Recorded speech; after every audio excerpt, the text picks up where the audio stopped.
are not perfect. They're suffering. To fix the family? When we asked her, what was your childhood like? She said, and I quote, it was a living hell. Let's do it. Have a good show, everybody. Here we go. This is a safe place to talk about hard things. Stand by. We'll count you down. Today's going to be a changing day in your life. 5, 4. I am not giving up on you.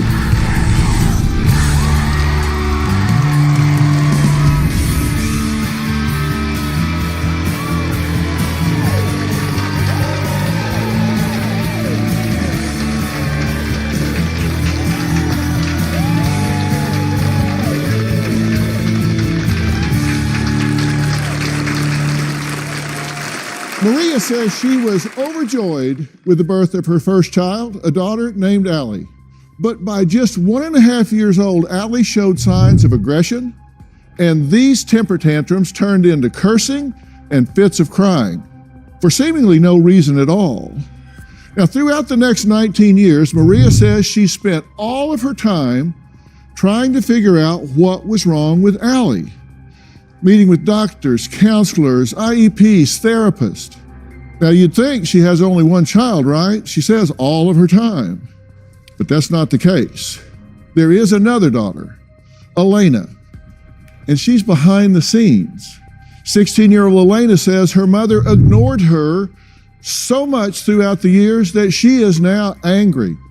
She grew up feeling momless, forgotten, neglected. But while Maria admits she focused almost entirely on her older daughter, Allie, while ignoring Elena, she says she expected Elena to be the perfect child. And she's very confused as to why Elena is out of control now. Right now I'm having a lot of issues with both of my daughters. My oldest daughter, Allie, has borderline personality disorder, and it has affected everybody in the family. So don't you want to get better? No, I don't want to go somewhere. I have to stay there for years. No. And my youngest daughter, Elena, feels that I have focused all my time with Allie, and I completely ignored her. I literally can't even call her for 2 minutes without getting into an argument. When I get this kind of attitude, then I don't talk civilly. Allie is manic, easily annoyed, and definitely knows what to do to get under my skin. Don't touch me. I've tried everything to help her, from different doctor's appointments to different tests. I feel like I'm beating my head against the wall. Don't you start those freaking waterworks. I always thought of Elena as my perfect child. Lately, she seems very angry and lost. Elena feels like I've only ever cared about her sister. Her grades were pretty good before, but then she started failing her classes. Elena moved into her dad's house because I wanted to take away her phone for punishment for failing the class. She was failing a class last semester. She already failed the first time. And that has a 90% failing rate. She's willing to jeopardize graduating just to keep that phone. Elena loves to throw her sister Allie under the bus just so she can take the focus off of her. I feel very overwhelmed as a parent. I feel like I'm losing control because they are overtaking my mental health. I want to know how to keep my own sanity while handling my daughter's issues. You, even grading your own paper, you say the bulk of your time was spent on Allie. Correct, yes. And of course, she's 3 years older. Yes. So there were 3 years that she was the only child. Yes. But then you had Elena. But by that time, Allie was very high maintenance. Very high maintenance. Because by the time Elena was born, she had, Allie was up and walking and throwing tantrums and being oppositional. Yes. And really volatile, right? Yes. So even from birth, Elena has taken a seat in the second row. Yes. Because you were so absorbed over here. Yes. Okay. And you say that now she's making poor choices like vaping and sneaking out to meet up with people, and her grades are starting to fall off and all of that.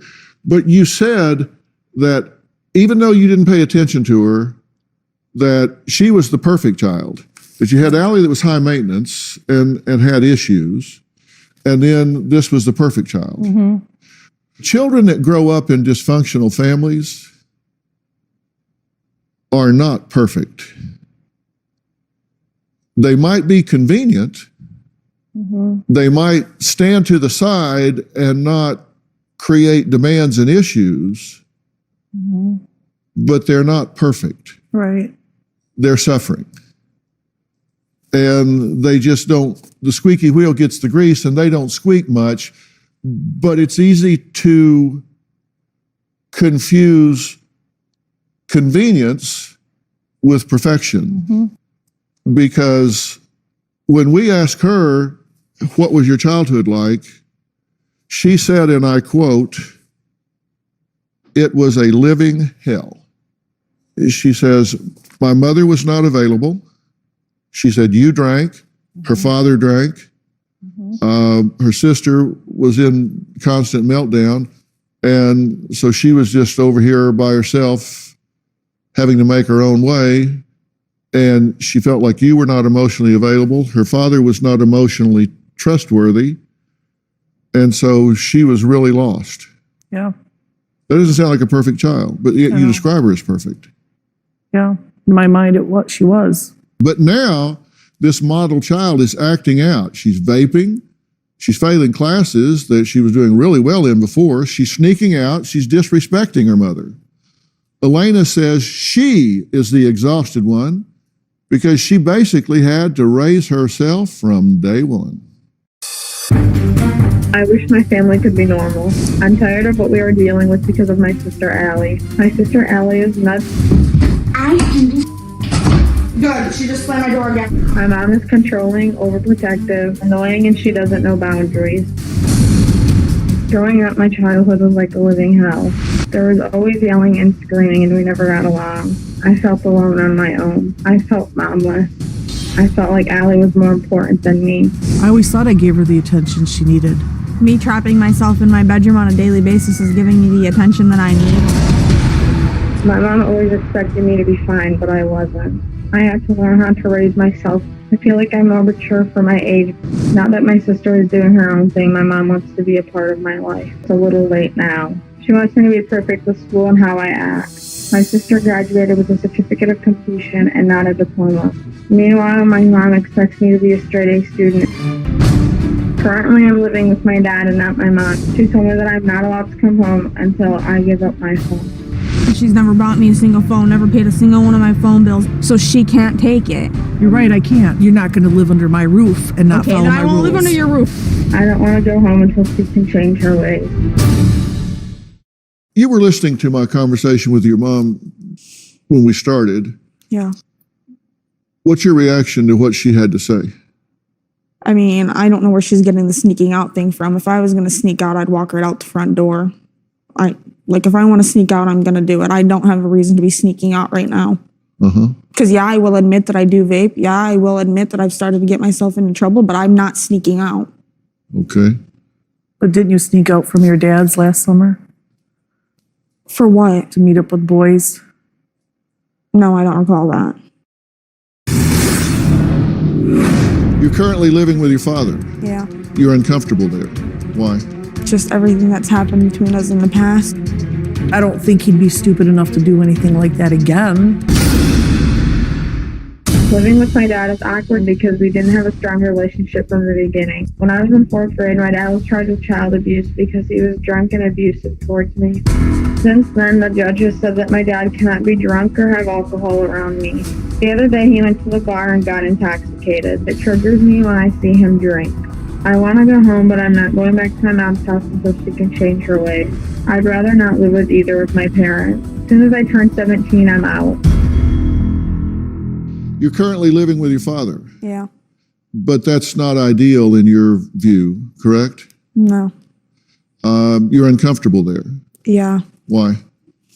Just everything that's happened between us in the past and me never having really a strong relationship with him. What's happened between the two of you in the past?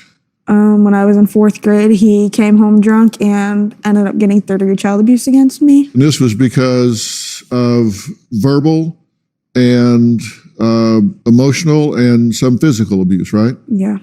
While he was drunk. Yep. And part of the court order was if he's around you at all, subsequent to that, he's not allowed to be drinking anything at all. No. And you're Right. living with him now. Yep. Is he being consistent with that guideline? Nope. He is not. I think it was like last week maybe. He went to the bar with his friend, came home, and he had been drinking. And I overheard him say how he drank at the bar and he took like shots of other alcohol.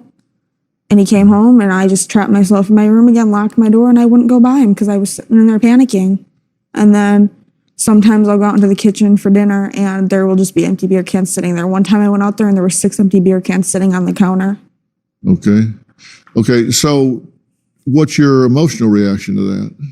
Panic. I just panic. Because you remember what happened because you were Yeah, in, it it was just triggers fourth grade. Yeah, it triggers everything in my head and I just panic and there's nothing I can do. How do you feel about that situation? Bothers me, but I thought he had his drinking under control because when he would get really drunk, he would call me and just start Well, trouble did with she me. tell you? No, I she have never- not told her that he's been drinking. How do you feel about it now that you're hearing it? He shouldn't be just because of the past history. Yeah. No. I didn't ask you what you thought about it. I asked you what you feel about it. Upset. Does it worry you? I mean, does it scare you? To a certain point, I feel like I don't think he'd be stupid enough to do anything like that again. I mean, I would hope not, but it worries me, but not to the point when they were real little that they couldn't. She can kind of defend herself now a little bit more. Do you know what I was looking for? I was looking for empathy. I was looking to see if you had an empathetic response with your daughter. If you could put yourself in her shoes and say, wow, I know what happened in fourth grade. I know this got to the level of the courts getting involved. I know she was traumatized by that. So Whenever it was dad plus alcohol.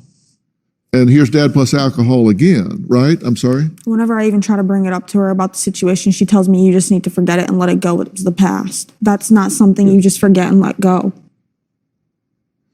Do you know what I'm saying about Yes. empathy? Because she's telling you right now that, hey, listen, this isn't something that happened once, had a beginning and an end. It started and it was over.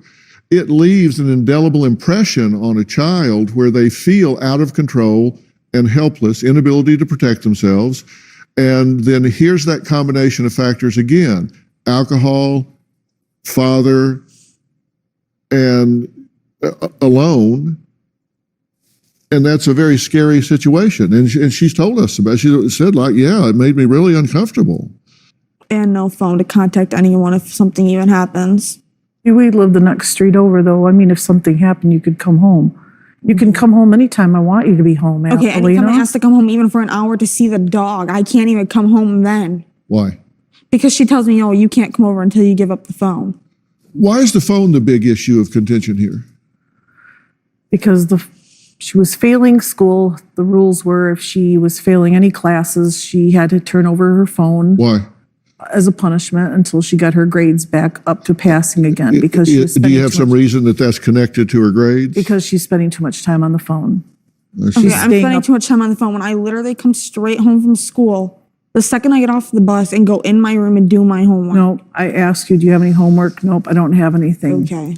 Well, we've been talking about Elena's father. We're going to hear from him. He says even though Maria can be difficult, her home is probably the best place for the daughter to live. We'll talk to him next.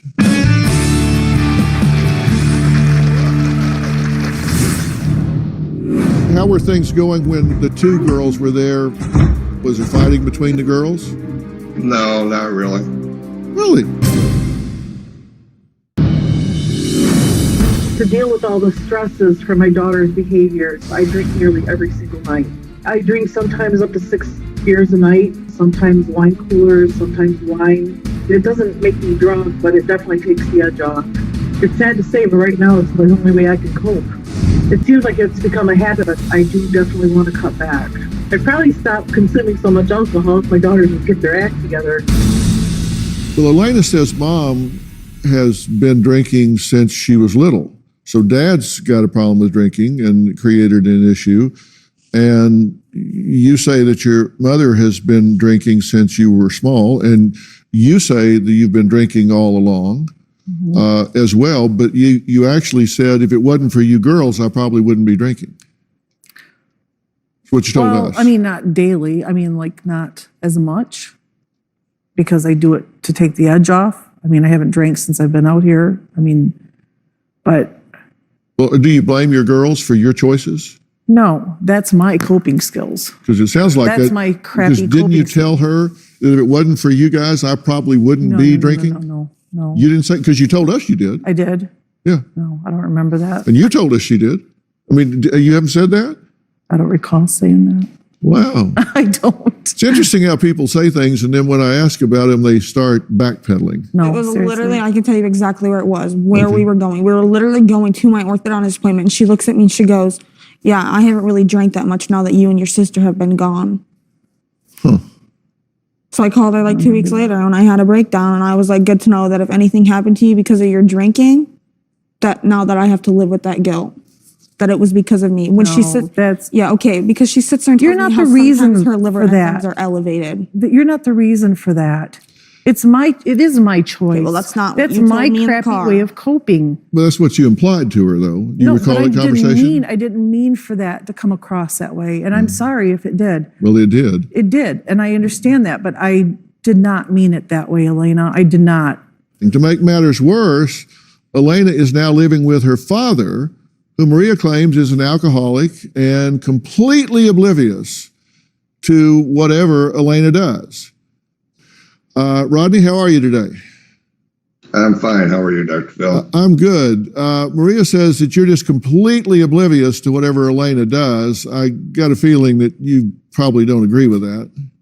No, I don't understand why you say that. Uh-huh.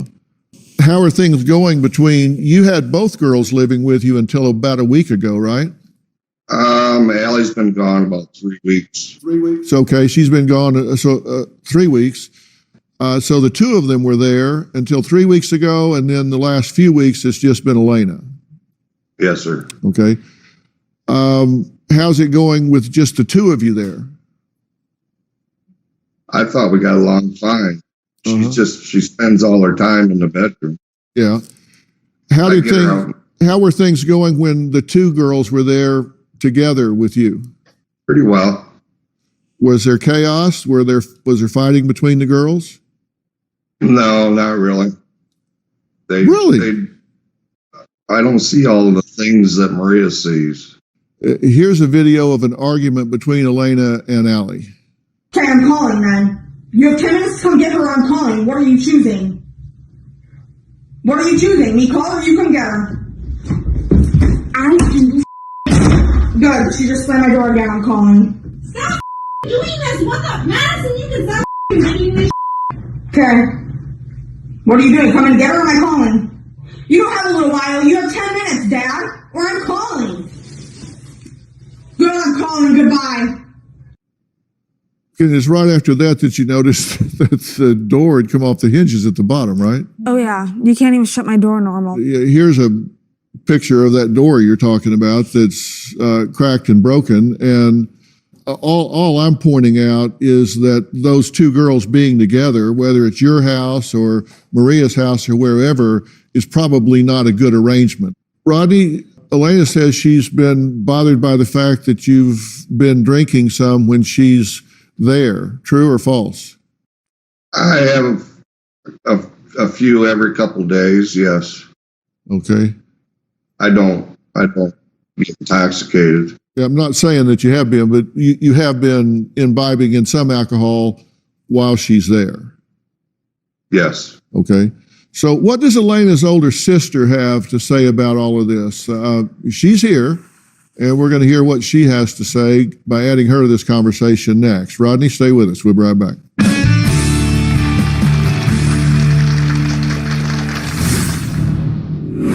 I just want you to care about your life as much as I care about it.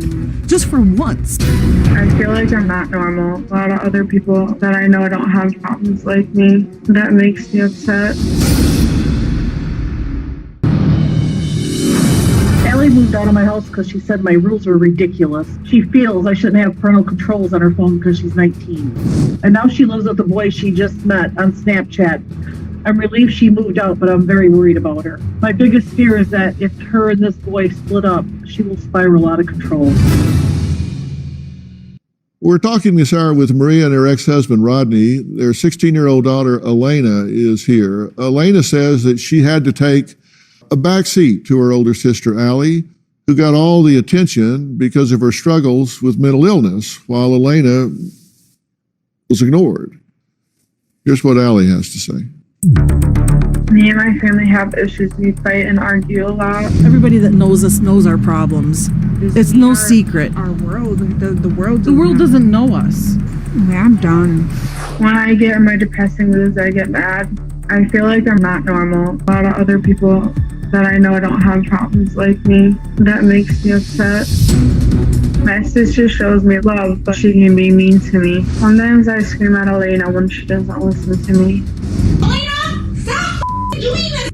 My mom worries about me all the time. She wants to make sure I'm safe and doing the right thing. She doesn't want me to do anything stupid. I just want you to care about your life as much as I care about it. Just for once. It might have been a little early to move with my boyfriend, but I do love him and he makes me really happy. Right now, I don't want to live with my mom ever again. And if I moved back in with my mom, I wouldn't be able to talk to my boyfriend because she put parental controls on my phone. She just doesn't let things go. She just picks and picks and picks at me. I just wish we can all get along, and I wish I could change the way I am. Allie, thank you for joining this conversation. You're welcome. You said, I wish I wasn't the way I am. Describe the way you are. Like, I feel I'm not normal. Everybody can do other stuff, and I just can't do stuff.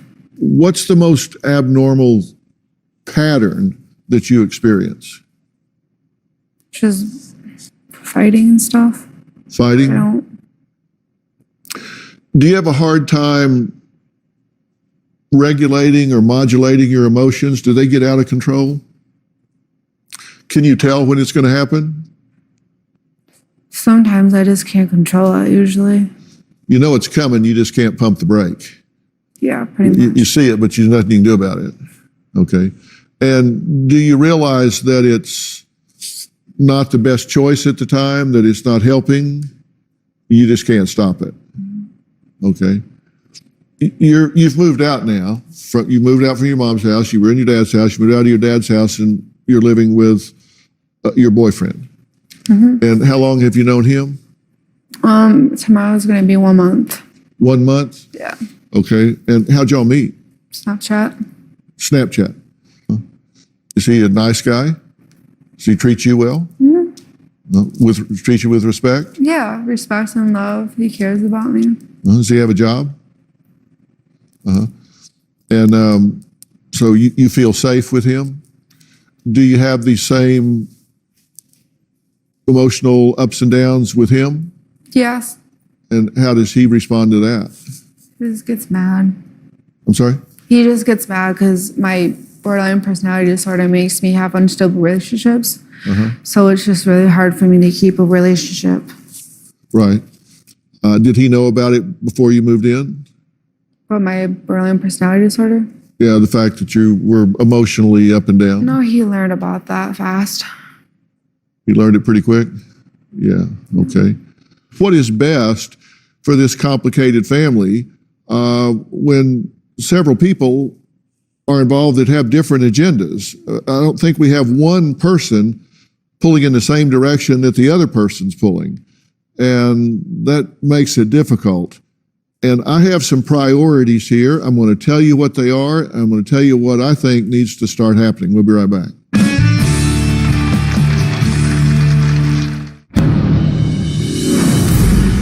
I think the best thing for my family would be to split up for a while because we need time to breathe and get our acts together. If we do those things, we might have a normal family relationship. The best thing for my family would be to get therapy where we can get help. I don't like fighting or arguing all the time. I think the best hope for our family is if the kids would just listen to their dumb mom once in a while. I've tried to explain to them that I have lived a little bit longer life and have a little bit more knowledge than them. And I'm just trying to spare them some heartache in life. You've posed the question, Why is she so interested in you now when she wasn't interested in what you were doing in your life all of these years? Why now? Don't know. How do you answer that question? I guess the wheel got squeaky. It's like you didn't care for all of these years. You weren't invested in me. You weren't invested in my day to day. And now all of a sudden you are. Why? Don't need it. Don't need the help. I can see where she feels that way, but it never came across. I never felt like I was coming across that way because she, like I said, she was always convenient. She was always happy. She had friends. Because why am I going to try to put more issues on you when you already have issues to deal with my sister? Why am I going to do that? That's literally just going to make things worse. So that's why I could never go to you about anything, just like I still don't. And then you expect for me to go and talk to you about anything and just be okay. How do I open up to someone? That's why I started taking you to counseling. Okay, counseling isn't doing anything because I don't know how to open up for someone because I've never gone to anyone to talk. I think you're being very forthcoming, and I think I hear and understand your thoughts and feelings very well. So you have the ability to express yourself. I just don't know how to do it the right way. I totally understand what you're saying and why you feel the way you do.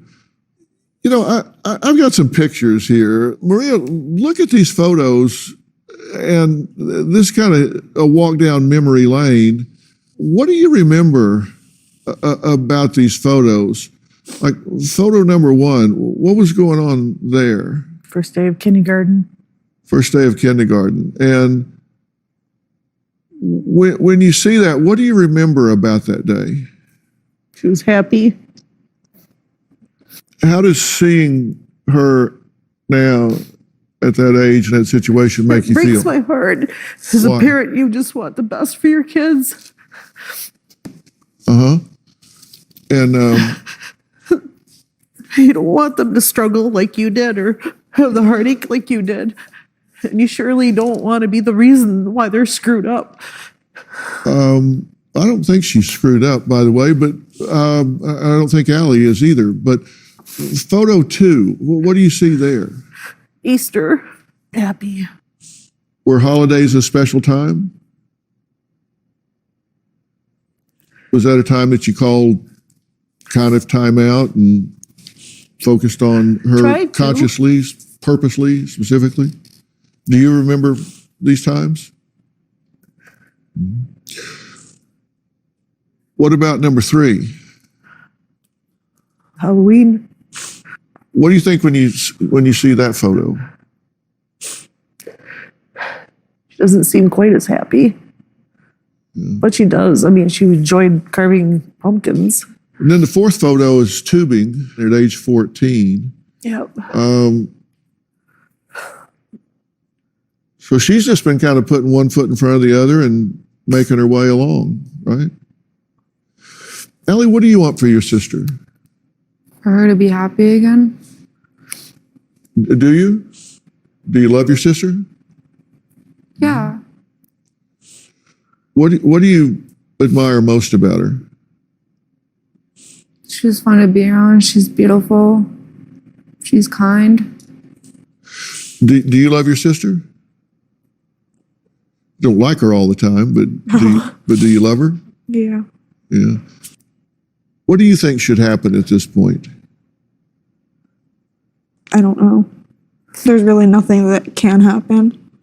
I tell you what, we're going to take a break, and when we come back, I want to speak to Elena just by herself for just a bit. So when we come back, it'll just be the two of us, and you've kind of been sitting in the second row in the shadow, all of that.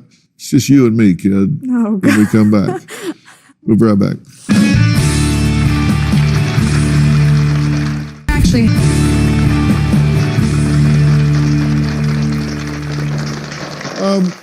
well, I've asked Elena's family to step out for just a bit so I can talk to Elena alone. She's been in a family situation where she's really kind of been in the shadows. She has a sister that's been diagnosed with borderline personality disorder, along with some other mental, emotional challenges and has certainly been the squeaky wheel. And Elena, and everyone agrees, has really kind of taken a back seat, been forgotten and neglected and kind of pushed to the side. So I wanted to talk to you, just you and me. You have had a great record. You have raised yourself up to this point, and now you're letting your grades slip some. You've started vaping. Stop vaping. Very I've been dangerous. doing that since I was like 13. Yeah, stop that. Very dangerous. You've raised yourself to this point. You've done a great job. Don't fumble the ball on the 2-yard line. You are 6 months from being able to be independent. No. Realize that these grades you're making now are for you. They're not for your mother. They're not for your dad. They will determine where you can go to school, what classes you can take, what you can do to earn your way through this world. You're choosing what standard of living you're going to have right now, and you're mature enough to recognize that. What I want you to do is realize that whatever happens from this point forward, you're in business for yourself. The one person you can control is you. The only person you need to control is you. Yeah. Don't worry about what they do. Worry about what choices you make and what you So do. I told her, that's why I told her, when I leave, I'm leaving, and I don't know how long I will even talk to you for, because I need time to focus on myself and not you guys for once, because it's been you guys for the past 16 years of my life. Yeah. You have done a really good job. You're smart. You've got the horsepower. Quit worrying about these people. I would be lying if I told you I could fix them between now and when you leave. No, I really, I can't. Point, no. That's not going to happen. No. That's not going to happen. I can't change that enough to impact you as much as I can inspire you to impact yourself. Yeah. Seize this moment. Do it yourself. You have the power. You can do it. I believe in you, and I know you can do it. You just need to decide. Be selfish on your own behalf. Put yourself first. Audience, do you guys agree? Do you believe this? I mean, this is an impressive young woman here. Robin, what do you think? Oh, I'm so happy you're talking to her and telling her this, because you're 100% correct. I'm so impressed with who you are, what you've become so far. And every time you speak back to Philip, I hear your passion. I hear your intelligence. I hear that you completely understand what he's saying to you.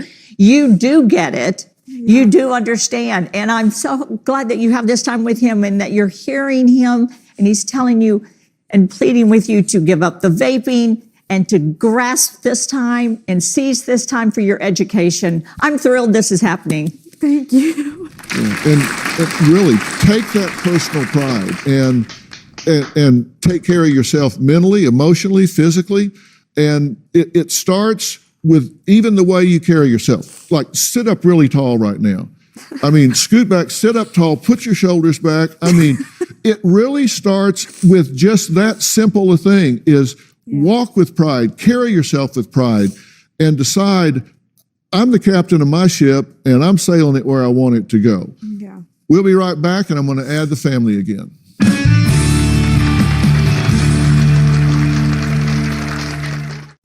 I'm going to tell you what I think needs to happen. I've told her what I think she needs to do. And I've told her I think she's been very involved in her decision making and kind of raising herself to this point. And I trust that she's going to do a good job with that, and she's going to keep going. I do think that it is better for you to be living at your mother's house than at your father's house. I think it's a better situation for you there than the other. But you're going to bloom where you're planted. I've got to tell you, I think this phone issue is a red herring. If I were you, I would want you to have a phone at all times for safety reasons. Yeah. I'm telling you, if you spend all your time on the phone, then you didn't hear me. I know that my phone does not come first and my education does, and that's what needs to happen, because my education is the one that's going to get me where I need to be in my life, not my phone. I think you guys need to redefine your relationship and recognize that you've done some right things here, because she didn't raise herself on her own by herself. She got some values, she got some stability, she got some grounding from how she was raised. And you should be proud of that. You should be proud of her. I am proud of her. And at this point, she's a young woman, and you guys need to connect on that level. She's not 10 or 11 or 12 years old anymore. She's 16 going on 26. And Amen. and you need to recognize that and ask yourself what you can do to provide her a backdrop and environment that facilitates her success. And if you're drinking too much, stop. If you're arguing with this fiance too much, stop. Decide that you're going to do whatever you can to create a conducive environment for her for what time you have left being a central figure in her life. The most powerful role model in any child's life is a same-sex parent. Be a powerful role model right now. You get where I'm coming from on this whole issue, right? No, I do. You take care of you. All right. I want to thank my guests today. For more information about today's show, log on to drphil.com. And don't forget to check me out on social media. And I'll tell you why. We talk about what happens here a lot. Like on Facebook, we have a new group on there, it's Dr. Phil Fanatics. And this is a place where you get information nobody else gets. We discuss episodes. You get to see things that you don't get to see outside of that group.